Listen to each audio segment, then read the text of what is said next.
Greetings in the precious divine name of the Most High, His Imperial Majesty, Emperor Haile Selassie the First, Jah Rastafari. You're in tune to Ras-Berry Radio 101.1, the best.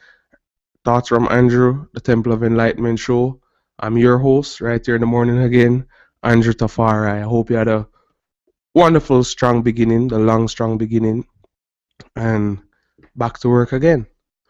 Me no want miserable, me want comfortable, consume vegetable, knowing history more valuable. Yeah, so today we want to talk about history. History is very important to know because if we don't know our history, we don't know where we're coming from, and we don't know the mistakes that were made that we can avoid, and then we don't know where we're heading to. So it's important to know your history. And this is the thing in school. They teach you history, but they don't teach the people the complete history. They don't let the people be aware of their history. And like yesterday, I was reasoning with an elder, and the elder asked me, "What is my mission? Why do I want to enlighten people? Am I trying to change things?" Or, well, everybody hopes to change things. Of course, I would love to change things, but I'm only one person, and me alone can't change things. But if I can enlighten people, that is the mission. So, in terms of history now, I want to enlighten people to, or make people aware, or encourage people to learn your history. Because, as I say, in school, we don't get the complete history. Like, if you look at, even though this is a topic what many people don't like to talk about or discuss, but it's a part of history. If you look at slavery, if when they teach people who are descendants of slaves, or even people who are European descent or whatever your descent is in the Western world, they don't teach you um that African Americans or African Caribbean people or people of African descent or indigenous descent, they don't teach you that these people had a history before slavery, right? They try to make you think that is history started from slavery, or that Christopher Columbus discovered the West. Well, the truth is you can't really discover a place where people are already living, and you can't discover the Earth because the Earth is there. Christopher Columbus went on a voyage and encountered people living there, but there was a history before that. And if you understand that, then you'll understand who you are today. Like smoking cigarettes, which is tobacco. That's something that Native Americans or Native people or people of indigenous descent. That's something that they used to do. That's something that they used to do. So when Christopher Columbus encountered Jamaica and the Tainos were living there and they lived on the beach, they used to smoke the tobacco leaf out of pipes. The Europeans came there and they saw them smoking tobacco. And then when they saw them smoking tobacco and they were in this daze or in this buzz or they were feeling a high and they were relaxing, they wanted to try some. And then when they tried some, they realized, hey, this thing, you know what I mean, it does something. But probably they didn't even know what the reason why they smoked this tobacco. They probably just liked the buzz and the feeling, and then they carried it back to Europe, and the people in Europe tried it and they got hooked. And then today, that's why a lot of people who are of the descent of indigenous people, they smoke because it's in your blood. You know what I'm saying? So when even things like marijuana and herb, that's from India. The Indians carried when they came to the West as indentured servants. Which, if you don't know what an indentured servant is basically somebody who, for example, if I leave my country and I come to this country and I don't have any money, I live with somebody who will put me up in their house, but in exchange I have to work for them. So that basically makes them their servant. You know what I'm saying? So that's what indentured servants were, and that's how a lot of Indians from East India reached to the West. When most people who are in this Canada and even in Brampton, they don't even know that. You know what I'm saying? But anyways, they brought the marijuana plant with them, and so when we know our history and we know where we're coming from, then we can have a better understanding of where we're at today and where we would like to reach. And even the importance of history, of knowing history, and why history needs to be taught more in schools, and not just in schools, but to everybody, to enlighten everybody, because this show is a classroom, and right now I'm teaching the world. So history is it's important for you to know. Like if more leaders knew, if they studied history, even though they probably study history, but they obviously don't learn from history. Because if you look at even the war in Iraq, which was irrelevant, if those leaders had just taken one step and look on the past, what the wars of the past, look at what Pearl Harbor caused, those wars, look what those wars caused. You would know as a leader that it's not worth your time to go to war. It just causes destruction and it doesn't do any good. So, see, this is why it's important to know your history. Like even in music, a lot of the music that they consider to be aggressive. Well, it's because I feel like a lot of these musicians don't study their history. Because let's start off with, okay, we're going to start off with communications now, and then we'll get back to the music. We start off with the drum. Communication started out with a drum. In Africa, when one village was sending wanted to send a signal to another village, like if they were going to say, okay, in those times villages they would fight. So if they were saying, okay, we're going to fight, they would have a war drum, which is an aggressive beat. So just like what I'm saying now with those musicians, back to that point, a lot of them use war drums in their songs. So when the people say, oh, that's such an aggressive sound, and all, it's because the musicians, they don't know these things. You know what I'm saying? So communication now started with the drum, which is how people would send signals. If somebody was in one village and they wanted to send a signal to say, oh, let's get together, they would send a certain sound was to send a certain message, right? And then they had other ways too, like people would use smoke, people would use fire. They would light a fire to send a signal, which is a communication, which is up in the air, just like I'm doing now. That was the foundation of this, right? And then after that, people found other ways, like the telephone.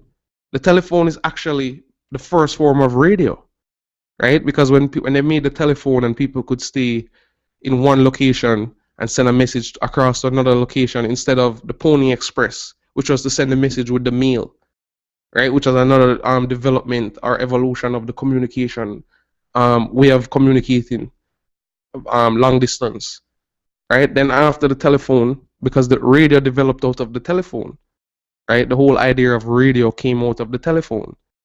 So then when they made the radio now, the radio was actually something which they used in the army. You know what I'm saying? All of these technologies that we're using now were used. That's how one nation would send a message to another nation, right? So then when the radio came around, now the radio was the popular thing.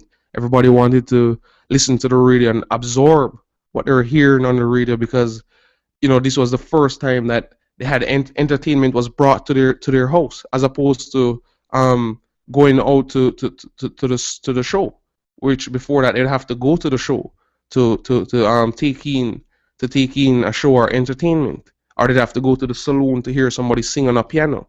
Now they could hear the music coming to them in their home, right? But that was something new, because now because it was one station. Obviously, they had to start out with one station. They couldn't really control what their children were consuming. So that's how today, when you have censorship, or you have that's where the control in the media started from. That whole idea of they can only play this or they can only play that on certain radio stations. It started from then. It started from that time, because everything starts out like the Wild West. You know what I'm saying? Then after radio came what? TV. And TV I mean, obviously radio developed and became more advanced, and then TV. But what's TV? TV is basically radio with the visual, because this is what radio started out with this microphone, and then they added the TV, which is just giving you a visual. Before, you'd have to imagine what it looked like. You'd have to imagine, but now TV allows you to see, right? So that's what I'm saying by study your history. You know what I'm saying? And anything you're doing, study the history of that. You know what I'm saying? So if you even want to be, let's say you want to be a carpenter, study the history of carpentry. So that way you can, because a style might be from the 1980s, and it might, people might not even remember that style. But if you study that style and you know what's happening now and incorporate it with what's happening now, you can create a new style. You see what I'm saying? So study study the things that came before you. That's your origin. It's just like a tree, right? Like a tree, you have the branches, you have the trunk, and you have the roots. Well, we mostly just see the branches and the leaves, which are at the top, because that's the present, right? And the trunk, which is the present. But the important part of that tree, and if you take it away, is the roots, what go down into the earth. That's where all the nutrients is. You know what I'm saying? So even in school, the history that's being taught to the kids, they need to go deeper into that history. You know what I'm saying? Because they're so caught up in this thing about, oh, this world that they have created is the anciency is not conducive with this world. But it doesn't matter. People still need to know the anciency.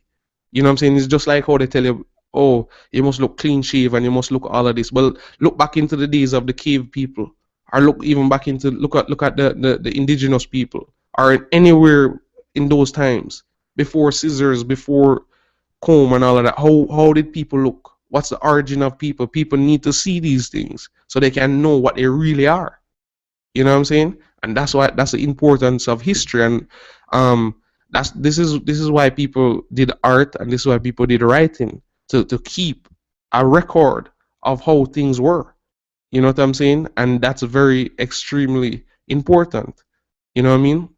And I spoke about, I touched on history briefly in another show, but I decided that I wanted to get deeper into why it's important. And if you break down that word history, it really says his story.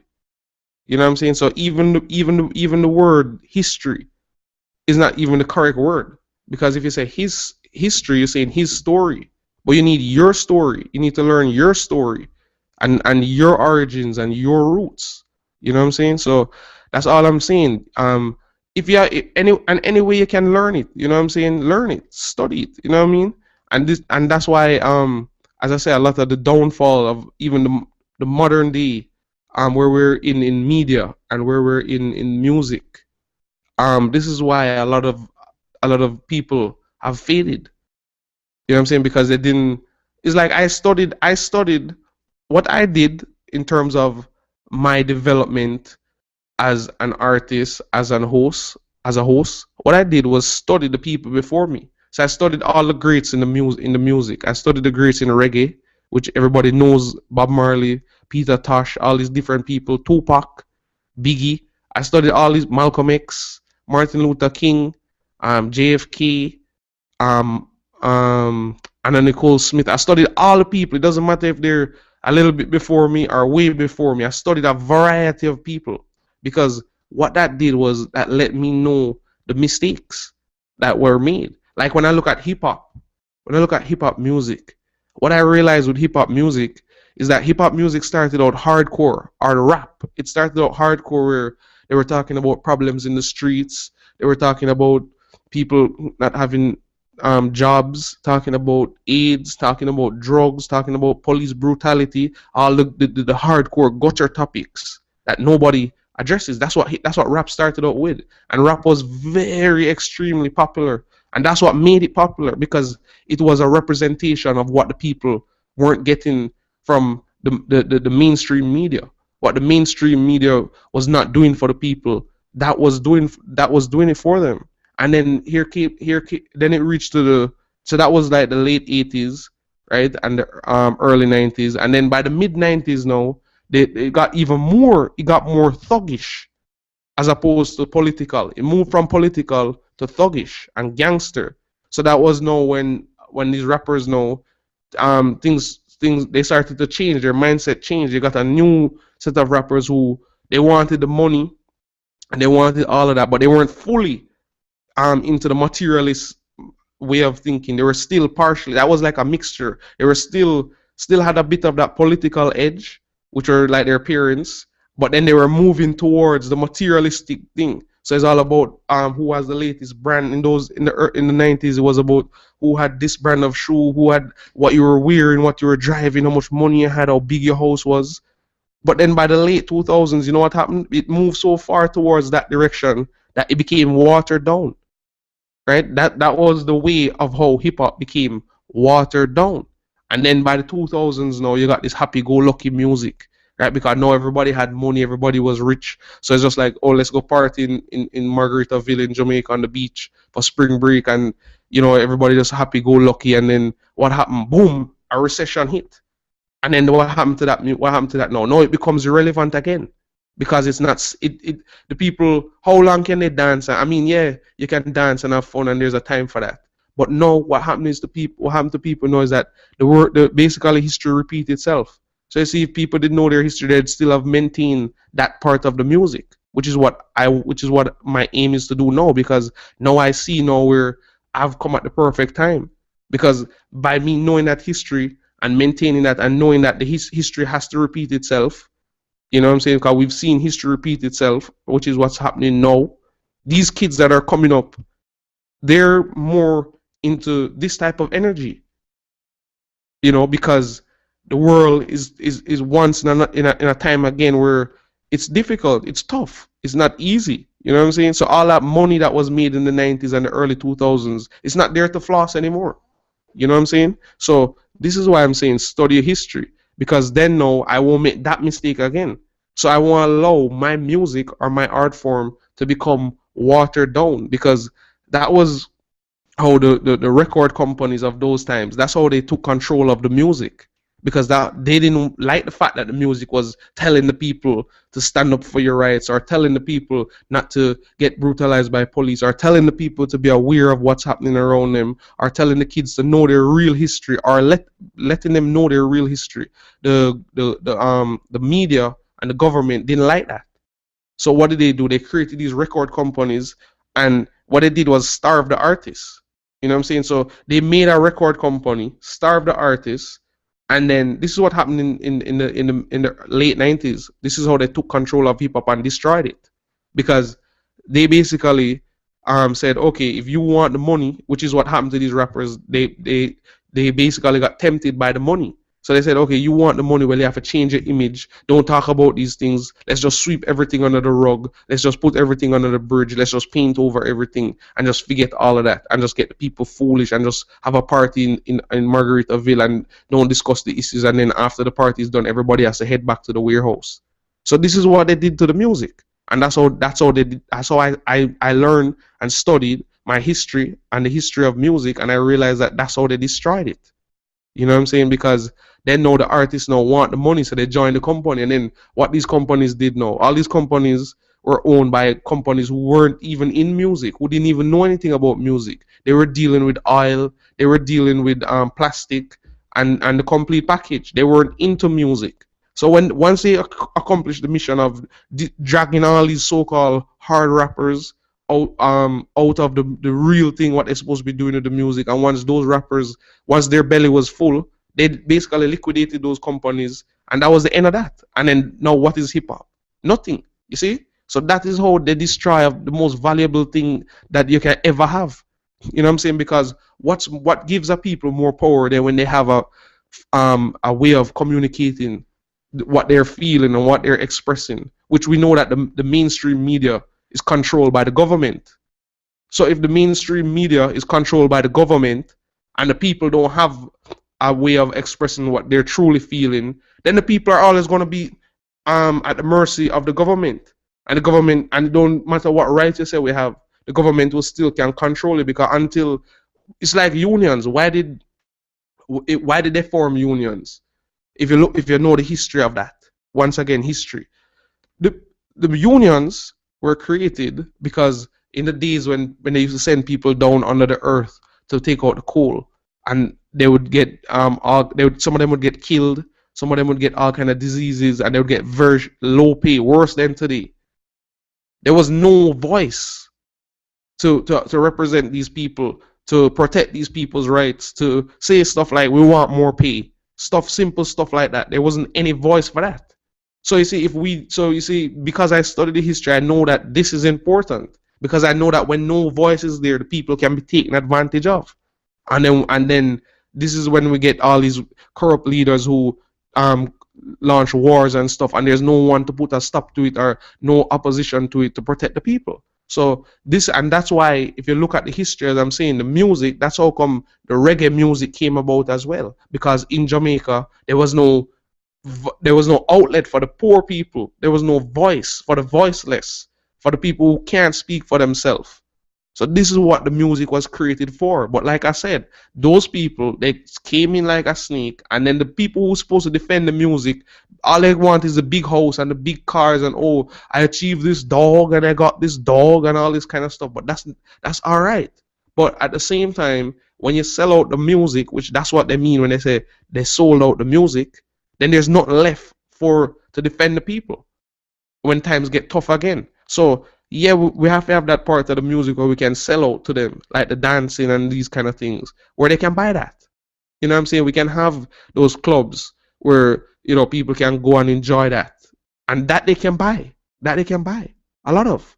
But you see, this part of the music, it's not for sale, and it can't be watered down because we know from history that it's important.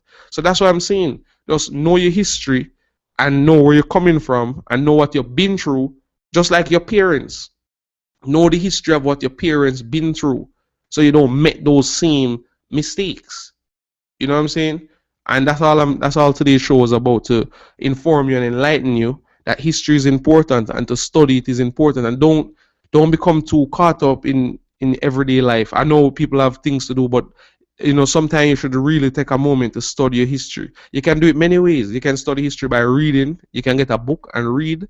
You know what I'm saying? You watch documentaries on people in the past. Like I watched a documentary on Che Guevara from Cuba, who helped Castro to take over Cuba.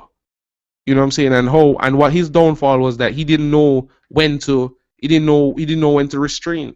So when Castro said, okay, we conquer Cuba, when they left from South America and reached to Cuba, they went by boat, right? And on the boat they had some whores with them, right? And they conquered Cuba, and Che was a doctor as well. So Castro, now being a smart general, said, okay, he's a doctor. You need something like that if you're gonna fight a revolution like that. But when the revolution was finished, and Castro said, okay, we already conquered now, let's not get greedy, which this is what lets you know that greed is not good. And you have to know when enough is enough.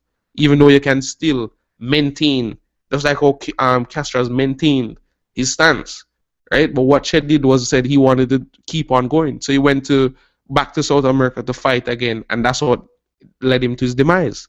Because if you learn from history, even you would know that you have to know when to restrain. You know what I'm saying? So that's all I'm saying. Just study history. Don't get too busy to do that. And like I said, you can watch movies, you can watch documentaries, you can read, and you can talk to people who came before you too and learn. That's the value of the elderly. That's what I respect the elderly for, and that's what I expect the elderly to do, is to teach the kids the history and relay things that have happened before us. So that because when you teach the kids, it's not just to teach them how to take the bus, and that's important. You know what I mean? And those and when it's recess and that's important, but let them know their roots. So when they grow up, they can know where they stand in the world and what they should be aiming towards. And that's all I'm saying. So today is Tuesday. Have a good day, a good morning. Enjoy yourself. And just be yourself. Me not want miserable. Me want comfortable. Me not want miserable. Want comfortable. So the history valuable. Me want comfortable, now want miserable. History, learn it, very valuable. Rastafari, Ras-Berry Radio 101.1, the best. Thoughts from Andrew, Temple of Enlightenment, live.